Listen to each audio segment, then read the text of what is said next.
36,75,000 ಮಹಿಳೆಯರು ಇದ್ದಾರೆ. ಎಲ್ಲ ಹಕ್ಕನ್ನ ಕಳೆದುಕೊಂಡಂತ ಈ ಲಜ್ಜೆಗೆಟ್ಟ ಸರ್ಕಾರ ಬಿಜೆಪಿ ಸರ್ಕಾರ. ದೇಶದ ಸಣ್ಣ ರೈತರು, ಕೂಲಿ ಕಾರ್ಮಿಕರು ತಾವು ವಾಸಿಸುವ ಜಾಗದಲ್ಲೇ ತಾವು ಇದ್ದಂತ ಗ್ರಾಮ ಪಂಚಾಯಿತಿಗಳಲ್ಲೇ ಕೆಲಸಗಳನ್ನ ಮಾಡಿ ಅವರು ತಮ್ಮ ಆರ್ಥಿಕತೆಯನ್ನು ಕಟ್ಕೊಳ್ತಾ ಇದ್ರು. ಆದ್ರೆ ಅವನ್ನೆಲ್ಲ ಇವತ್ತು ಮೋದಿ ಸರ್ಕಾರ ಬುಡ ಮೇಲು ಮಾಡಿ ಇವತ್ತು ಕಾರ್ಪೊರೇಟ್ ಕೃಷಿ ಕಂಪನಿಗಳಿಗೆ ಬೆಂಬಲ ಕೊಡ್ಲಿಕ್ಕೆ ಈ ಒಂದು ಹೊಸ ಕಾನೂನನ್ನ ತಗೊಂಡ್ಬಂದಿದ್ದಾರೆ.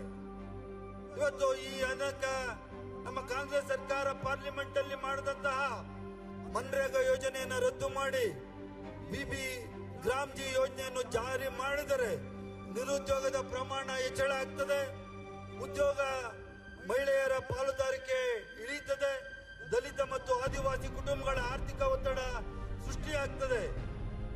ಆದ್ರಿಂದ ನಮ್ಮ ಬೇಡಿಕೆಗಳು ವಿಕಸಿತ ಭಾರತ ಗ್ರಾಮ್ಜಿ ಯೋಜನೆಯನ್ನು ಸಂಪೂರ್ಣವಾಗಿ ರದ್ದುಗೊಳಿಸಿ ಮನ್ರೇಗಾ ಕಾಯ್ದೆಯನ್ನು ಮತ್ತೆ ಜಾರಿಗೊಳಿಸಬೇಕು, ಜನರ ಉದ್ಯೋಗದ ಹಕ್ಕನ್ನು ಪುನಃಸ್ಥಾಪನೆ ಮಾಡಬೇಕು, ದೇಶಾದ್ಯಂತ 400 ರೂಪಾಯಿಗಳ ಕನಿಷ್ಠ ವೇತನವನ್ನ ನೀಡಬೇಕು ಅಂತ ಹೇಳಿ ಇಡೀ ದೇಶಾದ್ಯಂತ ಇವತ್ತು ಕಾಂಗ್ರೆಸ್ ಪಕ್ಷದಿಂದ ನಾವು ಈ ತರ ಒಂದು ಪ್ರತಿಭಟನೆಗಳನ್ನ ಹಮ್ಮಿಕೊಂಡಿದ್ದೇವೆ.